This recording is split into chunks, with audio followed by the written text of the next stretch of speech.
So tonight, we got hate. I'm gonna let y'all decide. We got love or hate mail right here from this guy or this gal. What's the name? Jasmore Mosley. We gonna make them famous tonight. So Jasmore Mosley 440 says, this is 3 minutes ago. He or she says that God hates evil. I don't understand. No, you don't understand. You don't understand who created evil. And why would you hate something that you created? Didn't God create evil? Would you create something that you hate? Wouldn't you destroy something that you hate? Why would you entertain something or go along with something that you hate? If God really hates evil, then why does he allow it? Why does it continue? Why can't he defeat it? That's my question for you, since you say that God hates evil.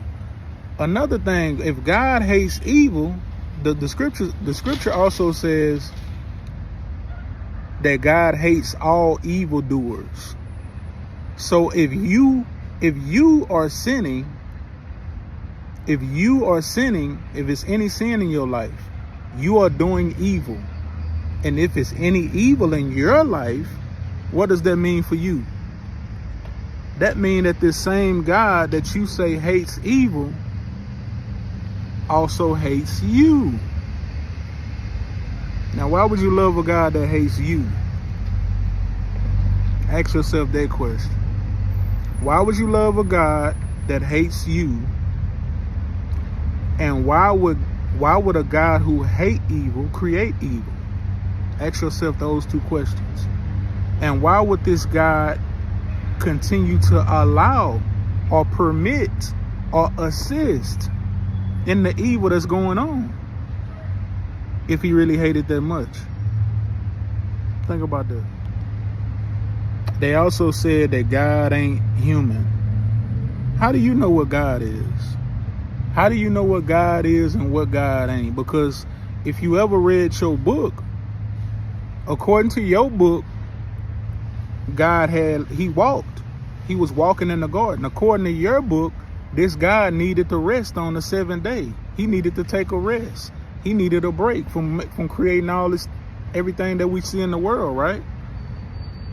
So if your God is not a man, then wasn't Jesus a man? If you believe that Jesus is God, Jesus became a man. God came down as a man in the Old Testament. He was walking, right? Abraham asked God for something to eat. Jacob wrestled with God. He put God in a choke, in a figure four leg lock. He wrestled with God, made God tap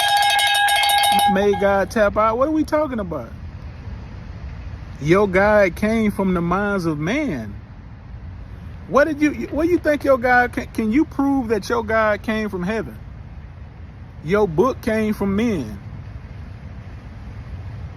Everything about your God came from a man. So what are we talking about? Everything you know about God came from a man, from the minds of men. So how you gonna say God is not a man?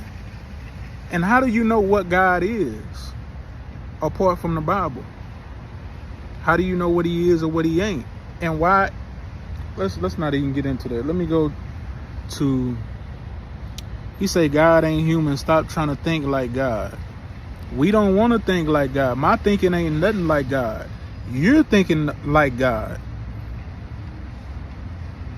because you're a believer. You sound like you're a believer, so you're thinking like God. My thinking is contrary to God, right?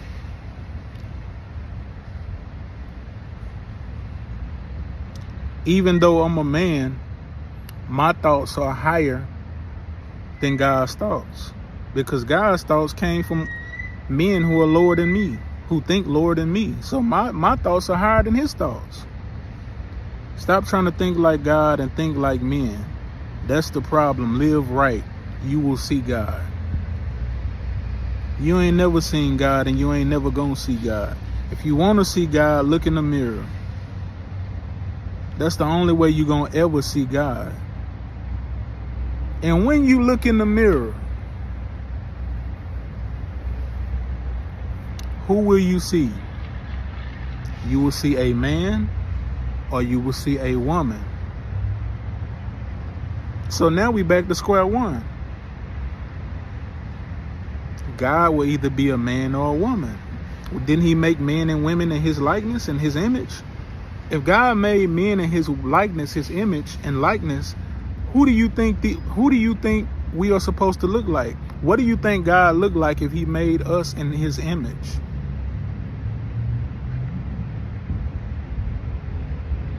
How can this God be anything more or less than a man? Go study, man.